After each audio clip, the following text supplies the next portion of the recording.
అతిథులు అభ్యాగతులు ఆదరణతో తిరిగి వెళ్లిన ఇల్లు పుణ్యతీర్థాలతో సమానమంటారు పెద్దలు. ఆ పుణ్యఫలమంతా ఆ ఇంటి ఇల్లాలికే. పంచభక్ష పరమాన్నాలు వండి వడ్డించలేకపోయినా ఆత్మీయంగా నలుగురిని పిలిచి ఆకలి తీర్చాలన్న అమ్మ మనసు అతివకు ఉండాలి. అప్పుడే ఆ ఇంటిపై ఆ లక్ష్మీదేవి ఆశీస్సులు వర్షిస్తాయి. హిందూ మతంలో వారంలోని ప్రతి రోజుకు ప్రత్యేక ప్రాముఖ్యత ఉంది. శుక్రవారం ప్రత్యేకంగా లక్ష్మీదేవికి అంకితం చేశారని నమ్ముతారు. లక్ష్మీదేవిని సంపద, వైభవం, అదృష్టానికి దేవతగా భావిస్తారు. శుక్రవారం నాడు నిజమైన హృదయంతో లక్ష్మీదేవిని పూజిస్తే జీవితంలో ఎప్పుడూ ధనానికి లోటు ఉండదని నమ్ముతారు.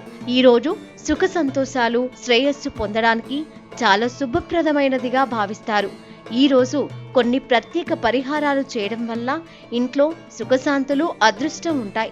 ఇది ఆధ్యాత్మిక శాంతిని మాత్రమే కాకుండా మానసిక సమతుల్యత, ఆత్మవిశ్వాసాన్ని పెంచుతుంది. లక్ష్మీదేవి దయతో జీవితంలో సమృద్ధి, విజయం, సంతృప్తి లభిస్తాయి. కాబట్టి శుక్రవారం లక్ష్మీదేవిని ప్రసన్నం చేసుకోవడానికి ఒక పద్ధతి ప్రకారం పూజలు చేస్తారు. శుక్రవారం ఉదయం స్నానం చేసి తర్వాత శుభ్రమైన తెలుపు లేదా గులాబీ రంగు దుస్తులు ధరించి పూజలు మొదలు పెడతారు. ఈ రంగులు లక్ష్మీదేవికి చాలా ఇష్టం. ఇంటి గుడిని శుభ్రం చేసి అక్కడ దీపం వెలిగించి లక్ష్మీదేవిని ధ్యానిస్తూ ఖీర్, తెల్ల మిఠాయి, పండ్లు, తెలుపు లేదా గులాబీ పువ్వులు సమర్పిస్తారు. తరువాత శ్రీ సూక్తం లేదా లక్ష్మీ చాలీస చదువుతారు. శుక్రవారం ఉపవాసం ఉండేవారు రోజంతా లక్ష్మీదేవిని ధ్యానిస్తూ ఒకసారి ఫలహారం లేదా సాత్విక భోజనం చేయవచ్చు. పరిశుద్ధత, విశ్వాసంతో చేసిన ఈ ఉపవాసం లక్ష్మీదేవి ప్రత్యేక అనుగ్రహాన్ని కలిగిస్తుంది. శుక్రవారం ఇంటి శుభ్రతకు ప్రత్యేక ప్రాముఖ్యత ఉంది. ఎక్కడ శుభ్రత, అందం ఉంటాయో అక్కడ లక్ష్మీదేవి నివసిస్తుందని చెబుతారు. కాబట్టి ఈరోజు ప్రత్యేకంగా ఇంటి ప్రధాన ద్వారం, పూజా స్థలాన్ని బాగా శుభ్రం చేస్తారు భక్తులు.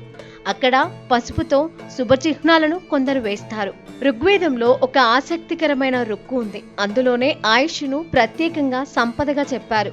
మిగిలిన సంపదలు అనుభవించాలంటే ఆయుష్ కావాలి, దానికి ఆరోగ్యం కావాలి. మంచి ఆహారం, మంచి భావనలు, మంచి అలవాట్లు మంచి ఆరోగ్యానికి కారణమవుతాయి.